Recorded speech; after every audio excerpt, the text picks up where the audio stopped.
Hello, my name's Lane Perry, and I'm a PhD student here at the University of Canterbury in Christchurch, New Zealand. And I'd like to welcome you to sunny Christchurch, New Zealand. That's where I'm reporting from today, essentially. And I also wanted to say how honored I am to be able to present and post my presentation on the ISSOTL virtual conference. I think that's a very cool opportunity, and the recognition that ISSOTL is an international organization and then providing the opportunities for people from all corners of the world to post their presentations on the virtual side of the conference is pretty cool. So I really appreciate that. Thank you. Like I said, my name's Lane Perry, and I'm going to be speaking to you today about service learning in New Zealand and how it's related to student engagement. It's research that I've been doing over the last year, and I'm in the final stages of data collection. All right, we'll talk about the background of the National Survey for Student Engagement and the AUSSIE, which is the Australasian Survey for Student Engagement, which is being used here down under. Then we'll be talking about linking this idea of student engagement and this tool that measures it, the NESI and the AUSSIE, to this idea of service learning and this pedagogy and this method of teaching. Then we'll move more so into the research side of things, and we'll discuss the research questions which have driven this study from day one, the data collection methods I used in order to identify what was going on inside these classrooms that I was studying, data analysis and the way that the data was analyzed, and then some very initial findings that I've been able to start seeing just from the first round of interviews and from the quantitative instruments. And now that I'm going into the final stages, we'll also be able to see some of the things that are emerging from that area as well. Excellent. So we move into the background of the National Survey for Student Engagement and the AUSSIE. From here on out, I'm just going to refer to it as the AUSSIE. The AUSSIE emerged from demand to identify students who are engaging in activities. And this was based on student involvement theory, which Aston identified in 1984. In 1984, Aston hit the floor and he said, "Have no fury, but I have a theory." Student involvement refers to the quality and quantity of a student's physical and psychological energy, which means that students are an important and integral component to being engaged, which is important to note. I would also say that there's probably a majority of the responsibility resides with the student based on student involvement theory. But there are also things that universities can do to potentially increase or perpetuate the engagement from the students. Let's see what some of those things might be based on 7 Good Practices by Chickering and Gameson in 1987. We're pretty familiar with these in higher education, but I'm going to bring them to you in a new light via poem. Just as rock and roll was forever influenced by Zeppelin's Stairway to Heaven, so was higher education with Chickering and Gameson's principles of 7. 1. Student-staff contact, that's the way we need to act. 2.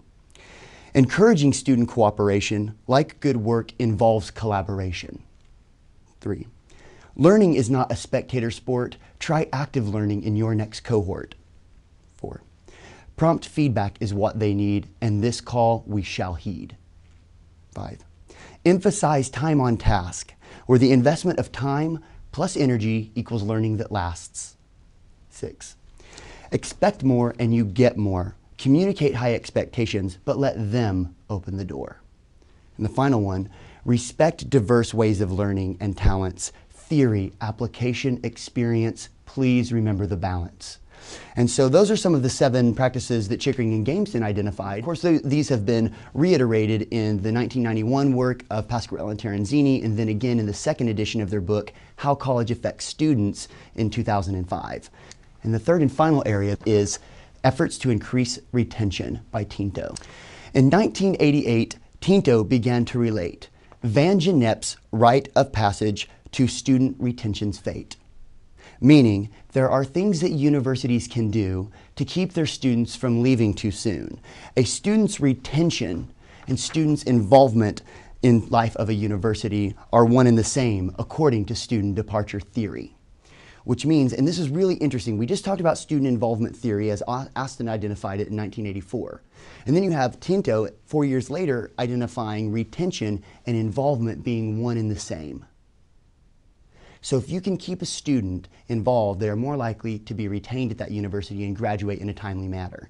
So this is what the AUSSIE attempts to measure in the form of items that articulate student engagement habits of students.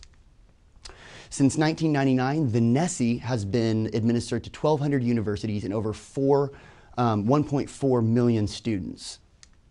And the AUSSIE which emerged in 2007, making its debut in the Down Under scene, the Australasian area. Roughly 3,000 University of Canterbury students have taken it to date, and this is its third year that it's been administered. So it's important to note where we are in this context. Cool. Now we're going to move on to linking the National Survey for Student Engagement in the Aussie to service learning. What is service learning?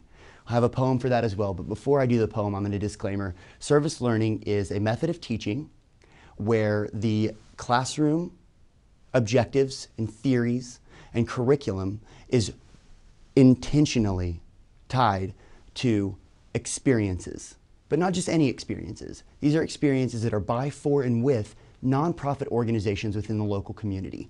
That's the way it typically looks, with an emphasis placed on reflection. So we'll go to my poem, which might be able to describe it a little bit better. Service learning as a pedagogy is emerging from the philosophy of experiential education and the theory of experiential learning. Thanks to Dewey, Kolb, Piaget, and Lewin, who tend to emphasize this idea of doing, service learning may serve as the vehicle for the delivery of knowledge, engagement, and growing personally. That's what the theory of service learning says. Students who are involved with service learning may or are more likely to grow personally from their experiences, to have the academic environment enhanced and brought to real-world life, and then, of course, the community aspect of getting to work with local community members.